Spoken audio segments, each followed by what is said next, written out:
Iya Bu. Iya saya Bu. Assalamualaikum. Salam. KTP Bapak sekeluarga memang belum jadi. Kalau saya mah punya Bu, cuman Oh, anak sama istri yang belum. Kenapa? Kenapa belum diambil? itu kan kemarin lagi diproses katanya udah jadi, terbentur biaya, maksudnya dana.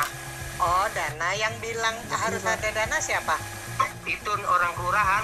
Oke, ya udah. Ya jadi kan kalau 2,5, ibunya juga 2,5. Oke deh. Ya udah, makasih ya Pak ya. Ini kakaknya ada tuh Bu, mau dipoto. Iya, difotoin aja. Oke.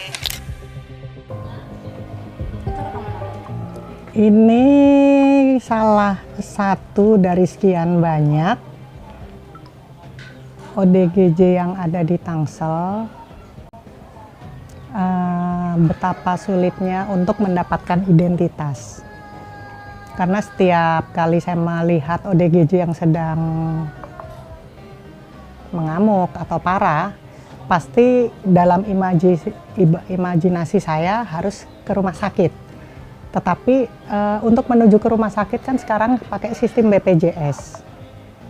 Yang diperlukan ketika BPJS nggak ada, berarti saya tanya permasalahannya apa? Identitas. Nah, identitas itu yang kadang terabaikan atau diabaikan atau dipersulit pengurusannya. Jadi itulah salah satu hal yang paling ibu perjuangkan. Iya.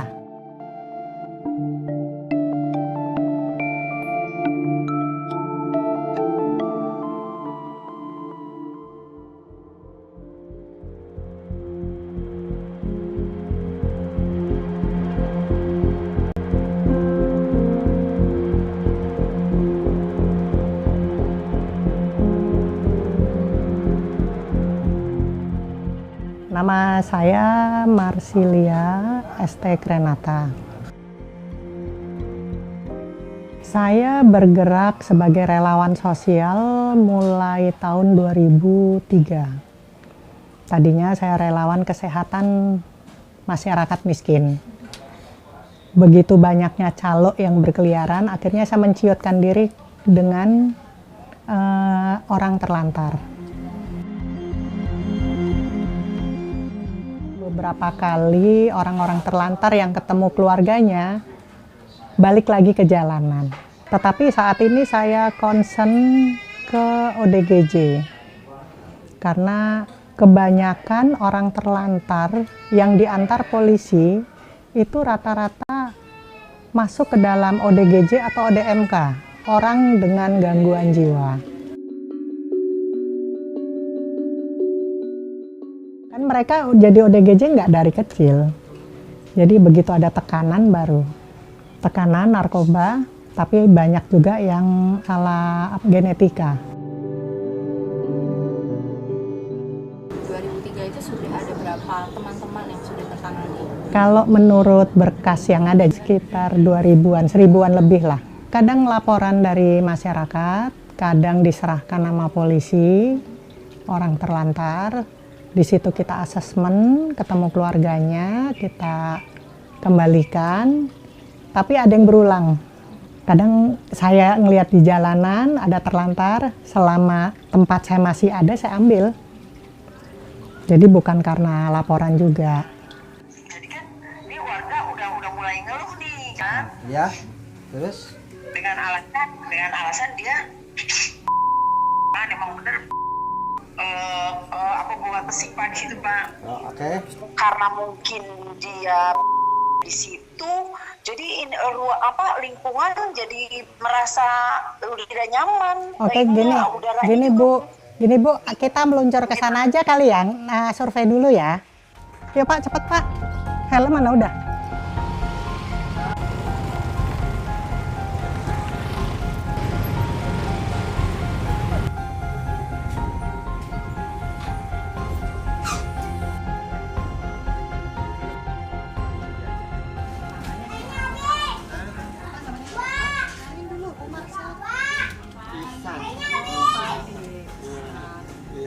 Emang Pak, kita cari solusinya ya. Yang penting saya tahu Bapak. Ya, nanti dicari jalan keluar ya.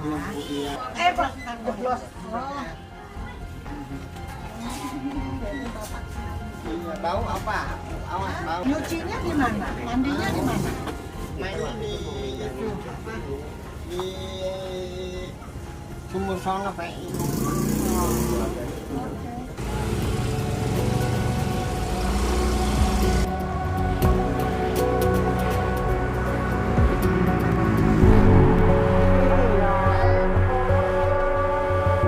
Mau nggak?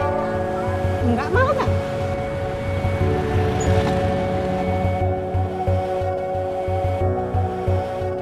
Tadi target kita kan laporan dari masyarakat. Tetapi di tengah perjalanan ada 2 ODGJ.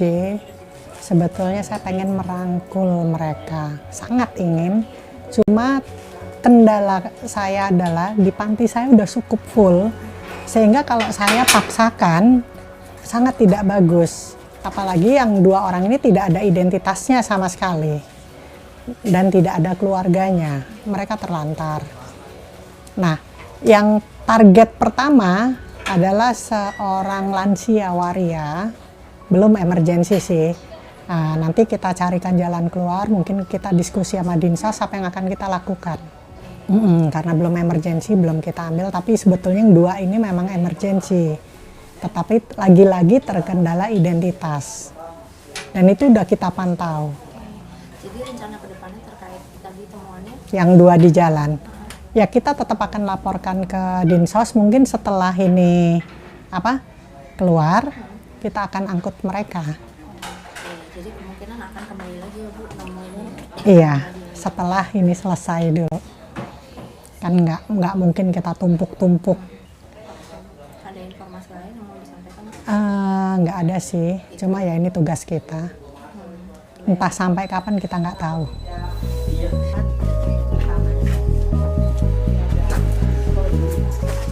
Ketika saya concern dengan ODGJ, kebanyakan dari mereka, keluarga, itu memasung atau membuang. Di situ akhirnya saya bertanya, sebetulnya masalahnya di mana? Kebanyakan satu masalah identitas. Kalau secara umum identitas itu masuk ke dalam karakter ya, karakter seseorang ya. Tapi ini kan identitas Dukcapil, mempunyai jati diri kali ya. Jati diri, bahwa kita menjadi warga, ini loh gua sah menjadi warga negara. Identitas itu memang penting ya, karena mengurus segala hal berawal dari identitas.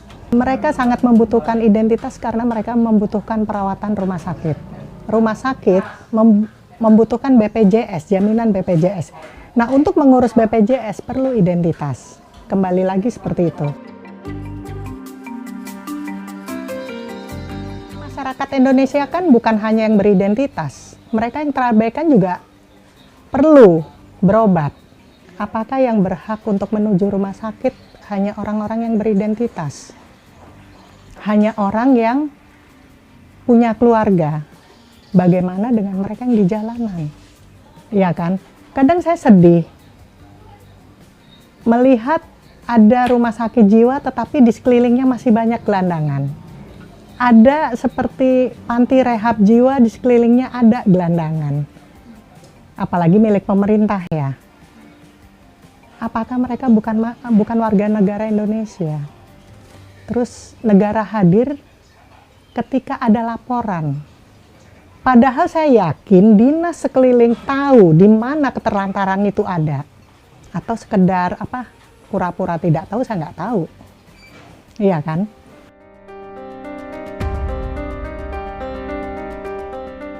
Di Tangsel ini kalau nggak salah itu sekitar 1000-an lebih ODGJ.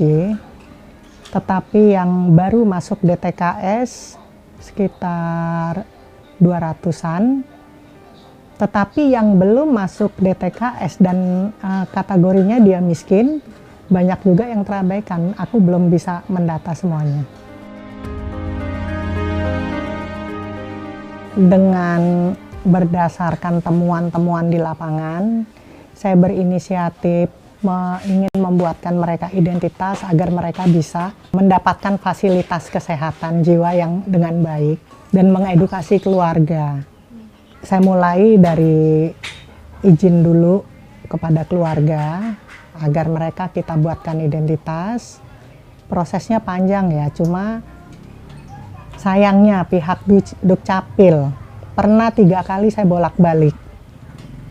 Dari Dukcapil disuruh ke kelurahan, dari kelurahan suruh ke Dukcapil, kayak supir angkot aja, PP.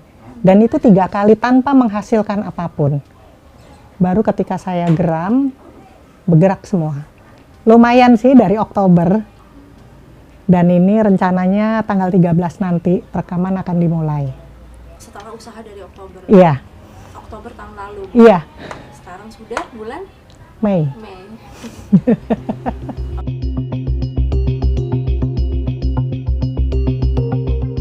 Nanti setelah perekaman identitas nih tanggal 13 Mei, Ya. apa nih yang kira-kira bakal lebih mudah dilakukan, apa yang bakal lebih mudah buat hidup teman-teman ADGJ? Satu, minimal permasalahan dia kan hanya di kesehatan jiwa ya. Jadi untuk berobat dia di kesehatan jiwa, dan saya meminta agar mereka difasilitasi oleh BPJS gratis dan mereka bisa bermasyarakat. Masyarakat tuh maksudnya gimana, Bu? Ya diakui masyarakat lah, dengan adanya dia nggak kucel, kumel atau sering mengamuk, kan masyarakat jadi oh udah berubah loh. Misalkan kamu dulu bandel gitu kan, oh sekarang dia udah tobat loh.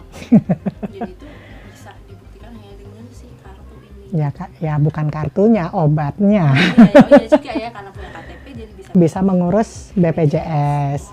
BPJS yang digunakan untuk berobat.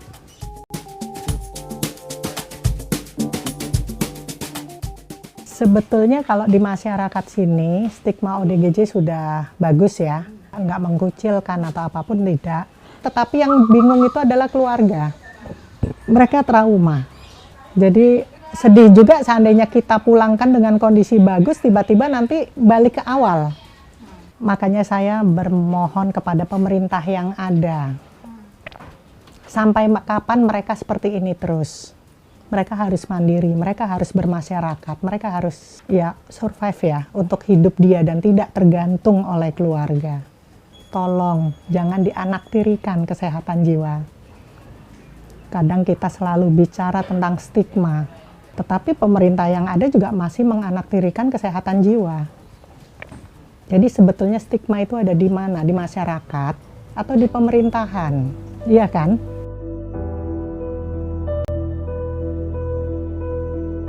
Saya merasa bersyukur, bukan saya yang dirangkul, tapi saya dikasih kesempatan buat merangkul.